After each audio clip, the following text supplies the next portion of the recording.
आप सभी को जय भीम नमो बुद्धाय। सत्यशोधक नेशनल न्यूज में स्वागत है और मैं बोल रहा हूँ आर.एस. राज। देख रहे हैं सत्यशोधक नेशनल न्यूज। नाम क्या है सर? मेरा नाम आर.के. राम है। मैं रहने वाला बनारस का हूँ, लखनऊ में ही रहता हूँ। अब तो लखनऊ का ही वासी हो गया हूँ और मैं करीब 79-80 से मैं बामसेफ ऑर्गेनाइजेशन में काम करता हूँ। सर ये ESW जो है सर भाजपा क्यों लागू करना चाहती है और किन किन जातियों को लेकर के उनको बेनिफिट है, किन जातियों को नुकसान है, इस पर क्या सर कहना चाहेंगे आप? EWS जो है वो संविधान के विरोध में जाके निर्णय लिया गया है और वो जो है संविधान को जो 15/4/16 में एक अनुसूची 6 बनाए और 103वां संशोधन किए। उस संशोधन में केवल 10% जो है किसी और वीकर सेक्शन को नहीं है, केवल ब्राह्मणों को ही दिया गया है और किसी जात, अनुसूचित जात, अनुसूचित जनजात, पिछड़े वर्ग उसमें नहीं है। 10% में केवल ब्राह्मण ही है, इसीलिए उसको सुदामा कोटा कहा जाता है। आरक्षण जो दिया गया है दबे कुचले लोगों को दिया गया है, उस पर क्या कहेंगे? आरक्षण जो है दबे कुचले लोगों का मतलब ये था जो सामाजिक और शैक्षणिक रूप से जो पिछड़े थे उनको आरक्षण की सुविधा थी। 15 और 16 आर्टिकल में रिजर्वेशन इन प्रमोशन के लिए 16/4 में अमेंडमेंट किया गया था, इसलिए उनको रिजर्वेशन इन प्रमोशन भी मिलता है। संविधान में प्रमोशन भी था। सर EVM पर क्या कहना चाहेंगे sir? EVM electronic voting machine जो है ये 1982 में आई और इसलिए लाई गई कि चूँकि पिछड़े वर्ग और अनुसूचित जात जनजात के लोग वोट का मतलब समझने लगे। चूँकि आंदोलन कांसी राम साहब चला रहे थे 78 से और उस आंदोलन से जो आदमी अवेकन हुआ, इनके समझ में आया कि जिस समाज के लोग जानवरों की ज़िंदगी जी रहे हैं, अब आदमी की ज़िंदगी जीने वाले हैं। इसलिए 1982 में इंदिरा गांधी ने जर्मनी से जो है, जर्मनी में चूँकि EVM मशीन बनी थी, वहाँ चूँकि इलेक्शन जर्मनी में नहीं कराया जाता EVM मशीन से, वो लाई गई ताकि इससे हैक करके गलत वोटिंग करके हम जीते, इसलिए वो लाए गए। EVM पर बैन लगाया जाए, क्या किया जाए? EVM पे 100% बैन लगा दिया जाए और बैलेट पेपर से ही इलेक्शन किए जाएं। सर मोदी जी का कहना था मैं भारत विश्व गुरु बनाना चाहता हूं और जो टेक्नोलॉजी का बढ़ावा दे रहे हैं। मोदी जी अपने को विश्वगुरु कहते हैं, लेकिन उनको पता होना चाहिए कि जो बौद्ध काल था, बौद्ध काल भारत को सोने का चिड़िया कहा जाता था। जो और मौर्य वंश 10 शासक होते थे, उस समय उनको जो है सोने की चिड़िया भारत को कहा जाता है।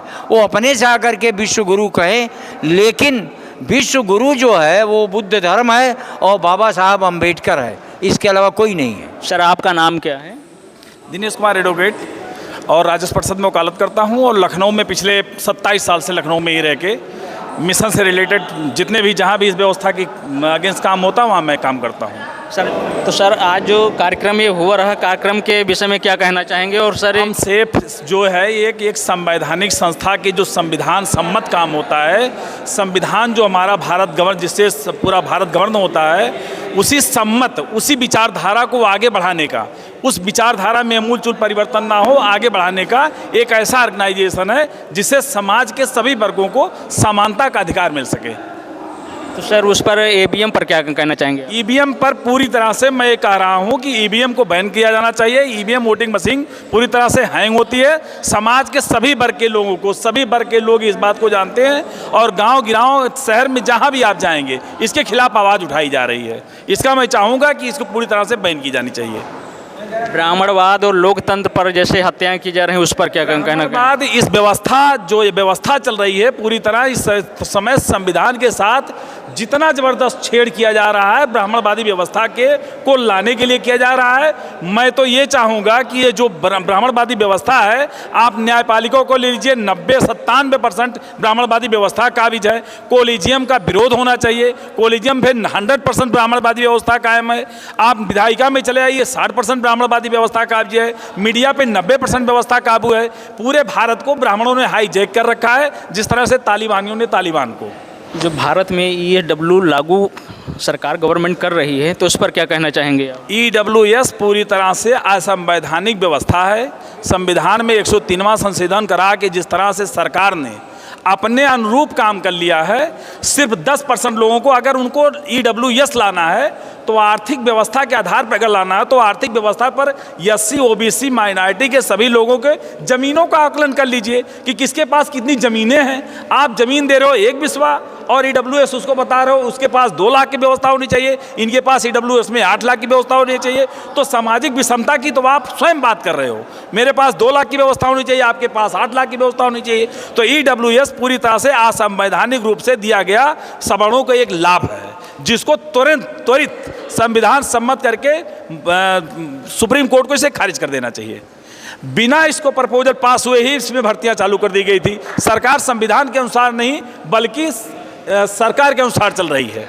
अभी भाजपा सरकार ने जैसे SC ST के लिए जो ज़मीन को जैसे रहे हैं, जो जैसे अब अनुमति नहीं लेना पड़ेगा, और उस पर क्या कहना चाहेंगे? संविधान में यह व्यवस्था जिस तरह से वो दे रहे हैं, यहाँ के संशोधन से अगर राजस्व संहिता 2006 देखेंगे, उसमें संशोधन करने की ज़रूरत अगर इनको थी तो जिसके पास ज़मीन नहीं उसको ज़मीन दोगे। पट्टे पे ज़मीन जो मिली हुई उसी ज़मीन को आप अब ये कर दे रहे हैं कि आप फ्री आप कास्ट, फ्री आप कोई ये नहीं शराब पी के गांजा पी के भांग खिला के उसकी ज़मीन को हड़पा जाएगा। बस ये उसका एक सिद्धांत है। तो ST ST के लिए क्या फिर? बिल्कुल खतरनाक व्यवस्था है। सरकार को इस व्यवस्था को तुरंत वापस लेना चाहिए। चाहती है सरकार जो है, जिसके पास SC OBC माइनॉरिटी के पास अगर कुछ है तो उसको सरकार छीन लेना चाहती है। गवर्नमेंट ना बहुजन समाज का है, संविधान सम्मत सरकार नहीं चल रही है, संविधान के विपरीत काम कर रही है। ऐसी स्थिति में जो अनुसूचित जाति जनजाति की ज़मीनों के लिए जो बिल लाया जा रहा है वो पूरी तरह से असंवैधानिक है। ऐसा बिल वापस ले लेना चाहिए सरकार को।